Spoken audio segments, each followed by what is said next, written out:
More hype is building around Coach Prime and Deion Sanders as he gets ready to take on the Nebraska Cornhuskers. And I got to thinking, has Deion had the greatest career ever? I think so. Locked On Big Ten starts right now. You are Locked On Big Ten, your daily podcast on the Big Ten Conference. Part of the Locked On Podcast Network. Your team every day.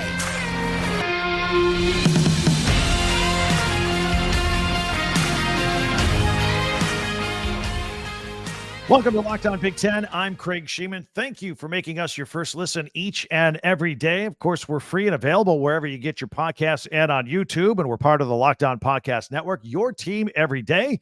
And we're brought to you by Game Time. Download the Game Time app, create an account, and use code LOCKEDONCollege for $20 off your first purchase. On today's show, we're going to get into it again with Prime Time. Plus, we have Friday Night Lights and more Week 2 college football action to the Big Ten, plus our PigSkin Picks you don't want to miss. Be sure to subscribe and follow Locked On Big Ten for free wherever you get your podcast. That way you'll get the latest episode of this podcast as soon as it becomes available each and every day. I think Deion Sanders has had the greatest career ever. Not sports career ever. There's been a lot of attention put on this weekend's game between Nebraska and Colorado.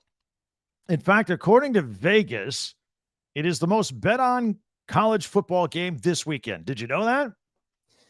And Husker fan got on this one early, by the way, before all the hype started really getting going, even though it's been pretty high since the spring. But somehow, amid all the hype in Boulder, Huskers fan they were able to get 40% of the tickets to this game. So they're traveling to this road game, and that stadium going to be a little closer to 50-50. A lot of red out there in the stadium and a bit of a watered-down Buffalo's home field advantage. The Huskers want this one. They absolutely do. But adding to the hype, Matt Rhule, coming from the NFL, success at Temple, success at Baylor, and he's there to save the mighty and proud Nebraska Cornhusker program. And it is a worthy story, and it is one we have spent a lot of time talking about here this summer. But make no mistake about it, his opponent this weekend, Deion Sanders, Coach Prime, Colorado. That's it. That's the story here. So, and it's taken up a lot of ink in the papers and online and everywhere. Papers. Who still does papers? Anyway, a lot of people are talking about Coach Prime, Deion Sanders, and the Buffaloes, especially after their big win last weekend at TCU that surprised everybody. Back in the day, this matchup between Colorado and Nebraska would have received a good of amount of attention all by itself, but everything kind of got spiraled forward and it just at hyper speed with all the hype with Prime and the win they got against TCU, the defending national champion runner-ups last year. And it was the way that Deion did it, and we all saw it. Like 87 new kids, transfer portal, freshmen. Half the team came in after the spring game. This team hasn't been together, and yet they won their first game. So it got me to thinking, if Deion is successful here at Colorado, and if he's successful at his next stop, wherever that may be, if there is a next stop somewhere else, will Deion Sanders have had the greatest career ever? And I'll make the case that the answer is yes. And again, I'm not hedging it by saying sports career. I'm saying career. But if you want to think, if it helps you get through it, but thinking of a sports career, fine, so be it. What got this started, earlier this week, I happened to catch another one of ESPN's boring, mindless, LeBron versus MJ, who's greater conversations. They were doing it again on one of the daily TV shows. I mean, it's been a billion times. It's the lowest hanging fruit in sports talk radio.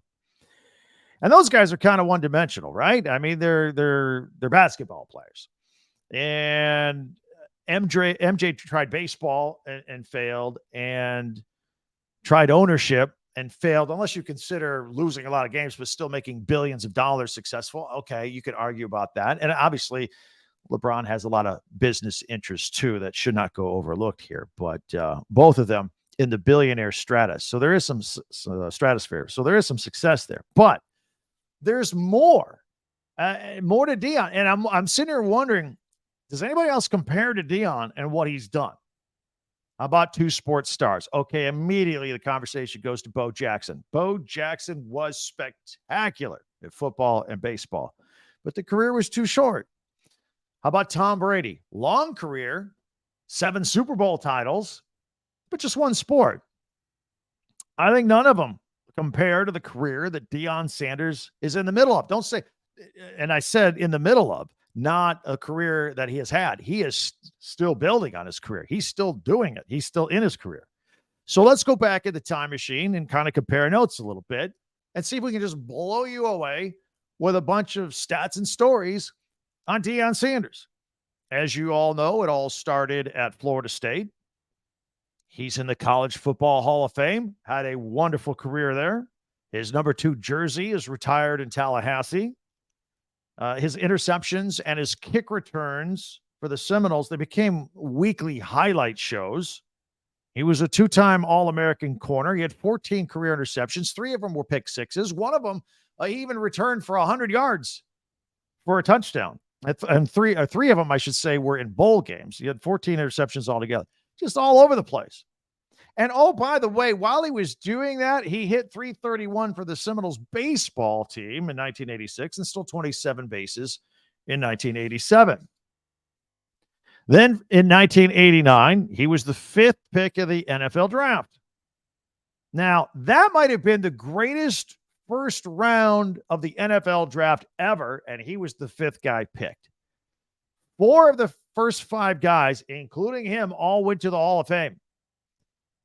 The other ones were another guy named Sanders, Barry Sanders, also Troy Aikman and Derek Thomas. Maybe you've heard of them. It's a pretty good group to be part of the Hall of Fame and be a part of that draft. Now, during his time with the Falcons, who drafted him, he intercepted 24 passes, including 7 in 1993. That was the best season he had with interceptions. 3 of those were pick sixes. And just like in college, put on the highlight after highlight. I mean, you can still remember him just dancing, the high stepping down the sideline, having fun, being prime time. So he put a lot of individual stuff together there with Atlanta, but then he bolted and he went to the 49ers and he won a Super Bowl there in San Francisco and was Defensive Player of the Year as well. Contract was up. They didn't agree to terms. He was a free agent. Then he goes to Dallas. Took a show to Dallas, won another Super Bowl with the Cowboys, finished his amazing football career with Washington and Baltimore. That by itself right there would be worthy of a conversation that we're having right now.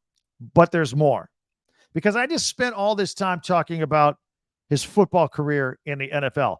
While he was doing that for a large portion of it, he was also playing baseball in the big leagues, Major League Baseball. Absolutely incredible. There was one, I'll never forget, maybe, and if you're a little older, you'll remember, there was a time he was playing in an NFL game one Sunday. Afterward, got in a helicopter and joined his teammates for a baseball game, all on the same day. Played for the Yankees, the Braves, the Reds, and the Giants. And he is the only player to play in both the World Series and the Super Bowl. Played at 2 Super Bowls and won those. Incredible. That nobody's done that. So that's why we're having this conversation. Add to that a successful TV stint when he was done. He was on NFL Network, thought he was fantastic as an analyst there. Contract was up. They couldn't agree to terms. Prime wanted more money. So he left. Throw in all the commercials and endorsements. Been successful there. Still doing commercials today. But there's more, because that wasn't enough. Decided to coach young men. Wanted to coach football. So did he flash his big name around and try and get some big time job with no experience as an assistant, working his way up through the system? No. He went to a little known, historically black college, Jackson State. And he turned that program around, showing he could, get into it and turn a program around. Hands on. 3 seasons. He went 27-6. Also recorded the school's first undefeated season and won the SWAC championship title his final 2 seasons there. So he went and he proved himself and paid his dues, really, if you want to look at it that way in the coaching realm. Now he's a Power 5 coach at Colorado, but much like when he took the Jackson State job, He did not take the sexiest job out there. I mean, Colorado, who wanted the Colorado job? Wasn't a great job, and they only won one game last year. So you got to give him credit for that. And then he got right to work. That was a program that won one game last year. And he shows up and then he wins his first game. He completely overhauls the roster. And then matches last year's win total in his first game. It's just one game. I know. It's just one win. But what's next? Well, immediately, what's next would be Matt Rhule and the Nebraska Cornhuskers. That's what's next. That's what's in front of them right now. And if you think that the hype was loud this week because they won one game against TCU, if he goes 2-0, it beats Matt Rhule in Nebraska, it's going to be a whole nother level of hype. We'll be talking about it again here on Locked On Big Ten for sure. Should be a good game. Looking forward to it. Can't wait. It's going to be good. But I'll go back to my opening argument at the beginning that I think, win or lose moving forward, if Colorado's the last stop or if there's even a bigger stepping stone later or whatever, but any kind of success on the college football level, on top of his playing career and everything else he's done, you got to say that guy, Deion Sanders, has had the greatest career ever. It has just been absolutely remarkable. I'll take your comments if you want to hit me up on Twitter at Talk Big Ten, and also here on YouTube if you want to hit me up there. Got the latest Big Ten news and previews. We've got some Friday night lights coming up. Couple of Big Ten teams in action on Friday night going into the weekend. Plus, we'll have our Pigskin Picks. All that coming up. Don't go anywhere. We're right here on Locked On Big Ten. And we are brought to you by Nutrafol. I want to tell you about them. Nutrafol is the #1 dermatologist recommended hair growth supplement clinically shown to improve hair growth, visible thickness, and visible scalp coverage. Most men think that losing their hair as they get older is inevitable.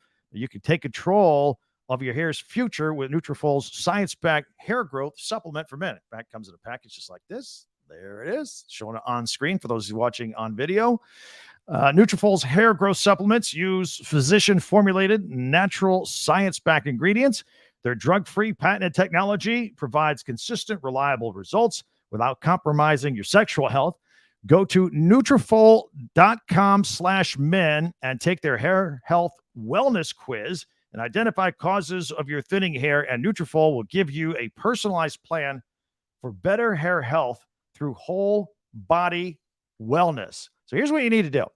Take the first step to visibly thicker, healthier hair. For a limited time, Nutrafol is offering our listeners $10 off for your first month subscription and free shipping when you go to Nutrafol.com/men and enter the promo code LOCKEDONCollege. Find out why over 4,000 healthcare professionals recommend Nutrafol for healthier hair. Nutrafol.com/men. That's spelled Nutrafol.com/men and enter the promo code LOCKEDONCollege. Again, that's Nutrafol.com/men, promo code LOCKEDONCollege. Okay, so we got some things to catch up on here going into week number 2. One game I want to keep an eye on is Wisconsin hitting the road, going to Washington State. This is kind of what the future is going to look like in the Big Ten. Teams are going to be traveling out to the West Coast. Now, not as big of a deal for Wisconsin. They're right there in the middle of the country. But get used to Big Ten teams going out there with the long travel, the long trip. And let's make sure Wisconsin isn't showing any jet lag playing this week. Now, we do have Friday night lights. Friday night, couple of games. Indiana State is at Indiana. Now, Indiana State was shut out by Eastern Illinois 27-0 in their season opener last week. And since Indiana only scored a field goal against Ohio State, that means both teams are still looking for the first touchdown of the season. So they're trying to build something here. Also, Illinois is at Kansas. Now, Illinois' game against Toledo is well documented here. They won with a last-second field goal. Very tough, pesky Toledo team from the MAC. Kansas is playing back-to-back Friday nights. They had a Friday night game last week. They beat Missouri State 48-17. A couple of players to watch out for Illinois. Quarterback Jason Bean threw for 276 yards. and 2 touchdowns and no picks. A very clean game. And running back Devin Neal rushed for 94 yards and a touchdown. And they have 2 receivers, Lawrence Arnold and Quentin Skinner, both caught 4 balls for 77 yards each. So those are a handful of players that the Fighting Illini are going to have to keep an eye on. And we will have one of this game on our Pigskin Picks coming up in just a few minutes. Tell you which way I'm going with that one as well. Also, Penn State linebacker Abdul Carter was charged this week with marijuana possession. Police were called to his dorm August 8th because, get this, he set off the fire alarm. Carter was second team All Big Ten last year and played in the team season opening win against West Virginia. But you probably, just a little piece of advice, you probably don't want to totally fill up a dorm room with smoke. It's going to get attention for a lot of people. By the way, if you are going to that Penn State game, if you're going to the Penn State-Delaware game, there are several lane restrictions that are still in place and will be in place on Saturday. It's going to be a cluster mess over there, specifically around the Atherton and Beaver intersection, and local police are expecting extreme congestion before the game. So if you have one of those W parking spots and you're coming from the west or the south, you should expect humongous delays. Plan accordingly. You're welcome. Earlier this summer, I happened to catch the unveiling of the new Michigan State locker room. They spent a lot of money on it. I mean, this locker room is from the future. It is really, really cool. In fact, I posted it out on @TalkBig10 on Twitter. So if you want to go back and find it, again, it looks like it's from the future. It's really cool. But not to be outdone, the Michigan Wolverines have announced that they, too, will be renovating their locker rooms before the 2024 season, and $14 million worth, as a matter of fact, to help with recruiting and elevate game day atmosphere, according to Wolverine Chronicle. I want to thank you right now for making Locked On Big Ten your first listen each and every day. And since the college football season is here and we're in the thrust of it, Locked On is kicking up our coverage with Locked On College Football Kickoff Live every Friday. Locked On will go live from 11 to 1 Eastern every Friday on the Locked On College YouTube channel, including this one, Locked On Big Ten. It's the College Football Kickoff Live show. I will be contributing it to as well with the Big Ten preview. And you get all the inside scoop to what's going on this weekend around college football. Again, it is live. It is the Locked On College Football Kickoff Live every Friday, 11 a.m. to 1 o'clock p.m. Eastern time. And then they do a nice job. They end up editing it down a little bit and doing an audio-only version. If you're a person that consumes this podcast via audio only, wherever you get your podcast, it'll be on there as well, and you can listen to that anytime. So, but check that out on all the Locked On College stations. You don't want to miss that.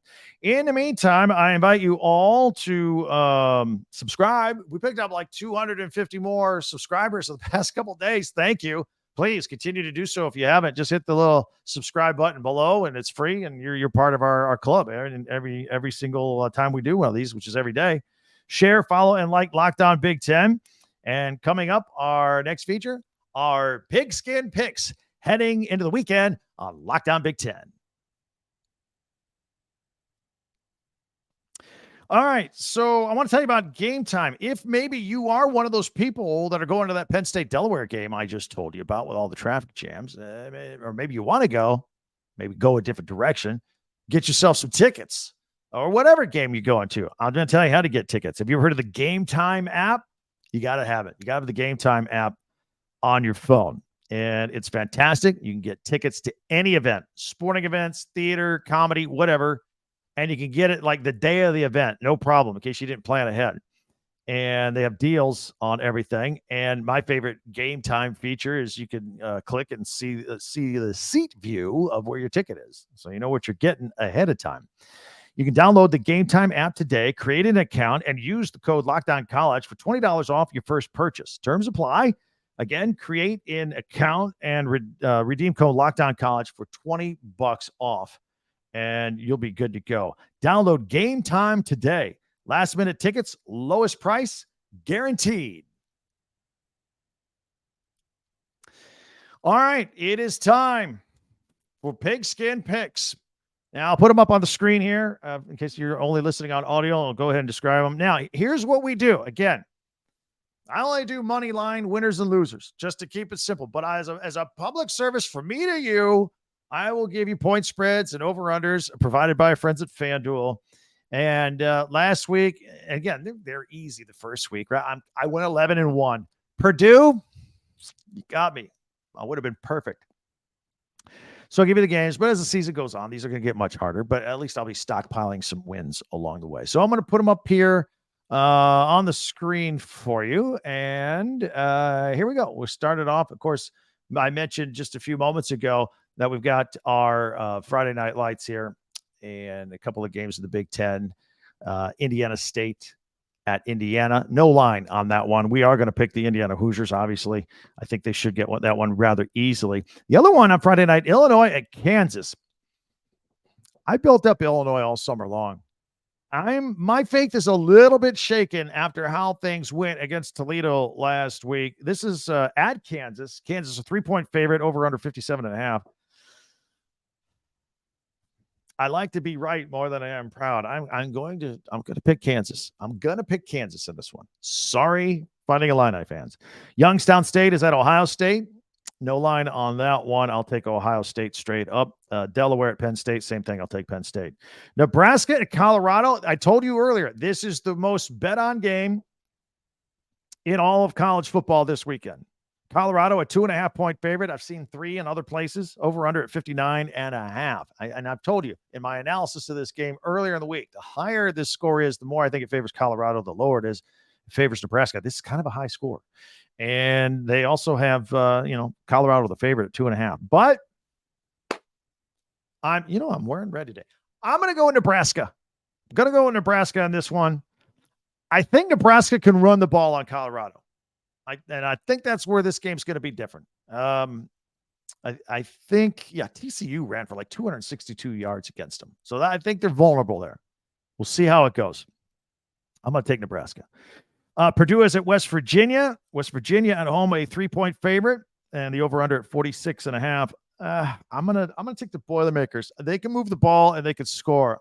I was a little disappointed in their defense against Fresno. So because of that, I'm going to take the over at 46.5 on the Purdue game. Okay. Iowa at Iowa State for the Cy-Hawk Trophy. Well, they got Iowa at -3.5 and the over under at 36.5. I am going to take the Hawkeyes to win this one, straight up money line. I'm just giving you the point spreads again as a public service. I'm still going to go under because it's Iowa. Okay. And there's a young quarterback at Iowa State too. So those are the reasons I'm going with Iowa to win and take the under at 36.5. Richmond is at Michigan State. As I advance the big board here on TV, there's no line on that. I will take Michigan State to win that one straight up. And UNLV at Michigan. Michigan is a 36.5-point favorite. UNLV is one of the worst teams in college football. And I just, does Michigan call off the dogs, keep it simple? Do they run up the score or not? I don't know. They're a 36.5-point favorite. That is a lot of points. They did not cover last week against East Carolina. Again, with their just methodical attack. I think Michigan wins straight up. I don't know that they covered the 36.5. And because of that, the 58.5, the 58.5 over under, I mean, they could score 50 on their own. Question is, can UNLV get a couple of scores? I don't know. I don't think so. I would take the under on this one at 58.5. UTEP is at Northwestern. UTEP a 1.5 favorite. The over-under at 38.5. I will take UTEP in this one. Northwestern I'm sorry. It's a tough season. We saw them against Rutgers. They got a lot of problems, a lot of challenges. I'll take UTEP. Wisconsin is at Washington State. Wisconsin a 6.5-point favorite. The over-under there, 58.5. I will take Wisconsin, the Badgers, to win. Maybe tough early on, and then they pull ahead. Eastern Michigan is at Minnesota, and Minnesota a 20.5-point favorite. The over-under 48.5. I'm going to tell you right now, Minnesota wins this game. I don't think they win by 20 or 21. I don't think they cover. I didn't see much offense against Nebraska last week. And for that reason, I'll take the under 48.5. Charlotte is at Maryland. They got the spread at 24.5. Maryland should win. They should cover. But I'll take the under at 51.5. I don't know if Charlotte's going to score much. And then Temple at Rutgers. Rutgers a 9-point favorite. Rutgers will win this game. I don't know if they'll cover the 9, though. I really don't. The over-under at 44. I think that's right on the number. You don't have to bet on everything. I'm going to lay off on that one. How about that? All right. So there you have it. Our pigskin picks going into the weekend. Really looking forward to all these games as well. I think that is a really exciting weekend on tap for us here. I want to thank everybody for making Locked On Big Ten your first listen every day. You every day is our next show. Obviously, is going to take a look at everything that happened over the weekend, and can't wait to get into all that from weekend number 2 of the Big Ten season. In the meantime, interact with me all weekend long if you want. Hit me up on Twitter at Talk Big Ten or comment here on YouTube, and I'll get to all those. I'm just going to mow through all those and catch up with them. And in the meantime, please subscribe. I'm asking you, please subscribe. It's free. It's simple. It gets you in our Big Ten club here. Subscribe and follow this podcast right now on your favorite podcast app, and you'll get the latest episode of Locked On Big Ten as soon as it becomes available each and every day. I want to also invite you to check out the Locked On Sports Today podcast for the latest on everything else going on in sports. Have yourself a great week. Have yourself a great weekend. Can't wait till we meet next time. I'm Craig Shemon for Locked On Big Ten.